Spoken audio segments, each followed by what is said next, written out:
السلام عليكم ورحمة الله وبركاته. برج الجدي، وازاي توفر ال20 سنة المعتادة اللي دايما بتضيع من عمرك كده، او انت في تجارب وحاجات وغدر وكلام من اللي احنا بنعيشه ده. ازاي تختصر ال20 سنة دول؟ ازاي تختصر 20 سنة عذاب مكتوبين عليك من 20 ل 30؟ طب هو العمر فيه كام 30 ولا كام 20 علشان نضيع منهم؟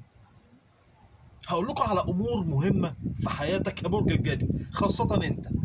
حاول انك تاخد بالك منها، واللي ما مرش بده ياخد باله من الجيل الجديد، لان الجيل القديم كله بيعاني. 5 امور تقريبا كده، تاخد بالك منهم علشان ما تعيش او ما تضيعش من عمرك 20 سنه عذاب.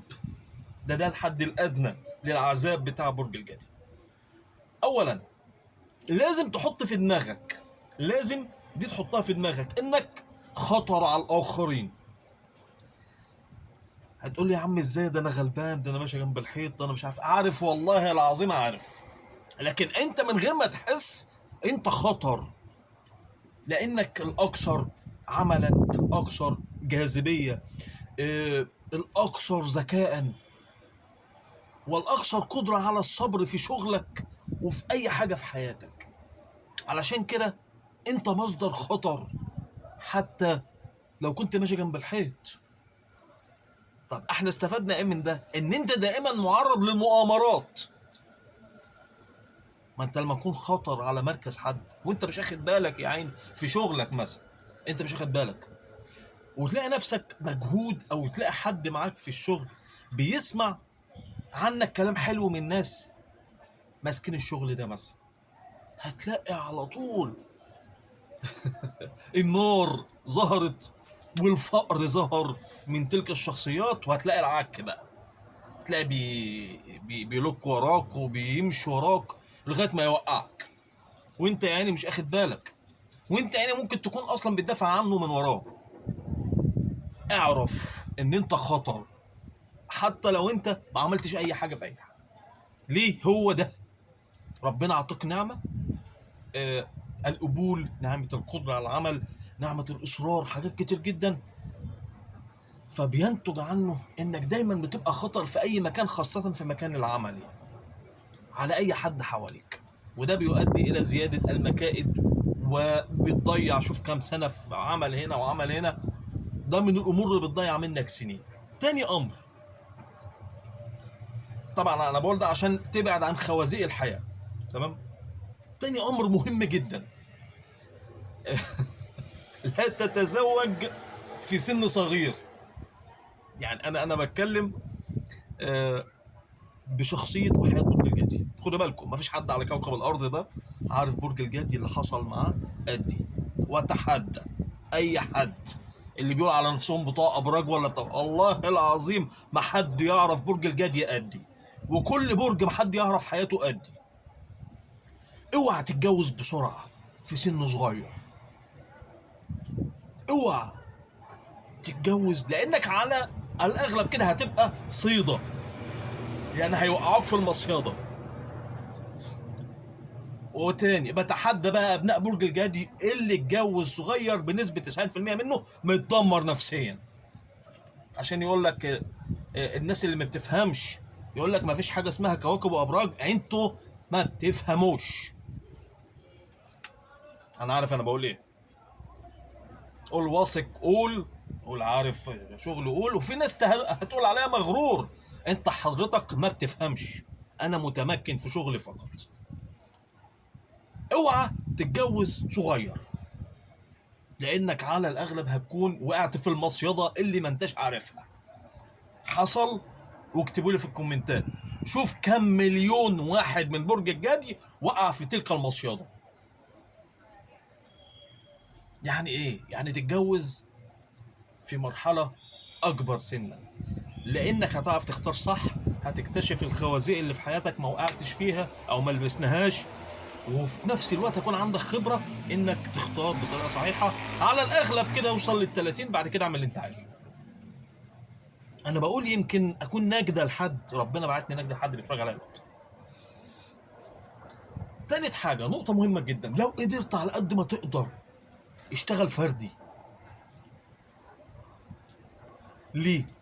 لأن على الأغلب كده، على الأغلب لما تشتغل جماعي ناس كتير قوي هتحاول إنها توقعك بأي طريقة، لله في لله كده، هي كده ناس فقر. ليه؟ لأن بقول لك مميز، ده امتداد للجزء الأول اللي هو إنك خطر على أي حد، فعشان كده اشتغل فردي. ده نقطة بتتفرع من النقطة الأولى، اشتغل فردي من عمرك، من صغرك. حاول إنك تجد شغل فردي، يعني شغل بعيد عن التدرج الوظيفي، تشتغل عند حد، ابعد عن الكلام بقدر الإمكان.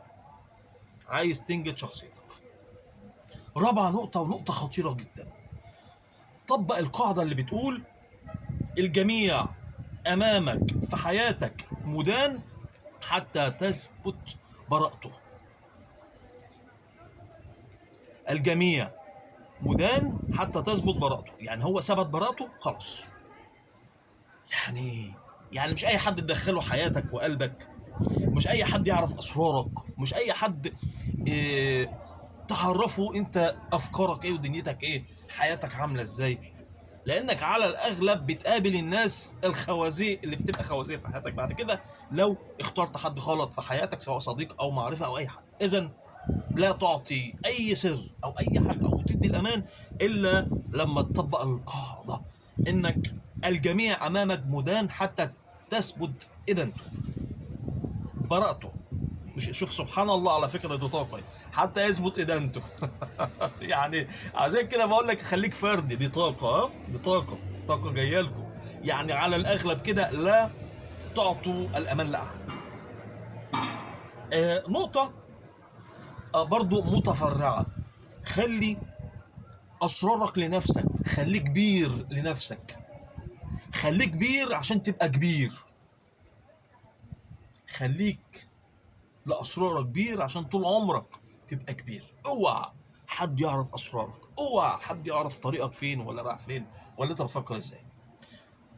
نقطة برضو تتمثل في شخصيتك انت، بطل جدعنة زيادة عن اللزوم، ولا تظهر حقيقة مشاعرك، واستمر في اعطاء الوجه البارد او الوش الخشب مع الجميع او من تتعامل معهم، وخليك في صديق او اتنين على الاكتر في حياتك، وده المعتاد لحبايب برج الجدي.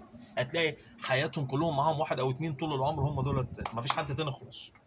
يعني هو ده حياة برج الجدي، تمام. فخليك على هذا المنوال، ولا تزيد في العلاقات ولا الصفات حتى لا تقع في المشاكل. برج الجدي يمكن اللي هيتفرج على الحلقة دي ولسه صغير في السن، او حتى قابل وهو في نص الطريق اللي مليان بالاشواك اللي بيعدي بيه كتير جدا، ممكن تتلاقى من كلام النجدة، ممكن تتلاقى من كلام النجدة، او ممكن اكون وسيلة عشان محدش يقع في الغلط. بتمنى ان كلامي ده يصل للناس اللي مظلومه فعلا. يعني انا بقول كلام ممكن ناس بتاخده بطريقه تانية، او ناس مثلا شافت حد برج جدي وحش، ما هو مش كل برج جدي كويس، لكن الناس الطيبه والغلبانه تحاول قدر الامكان علشان ما تقعش في المرار اللي الجدايه كلهم بيشوفوه.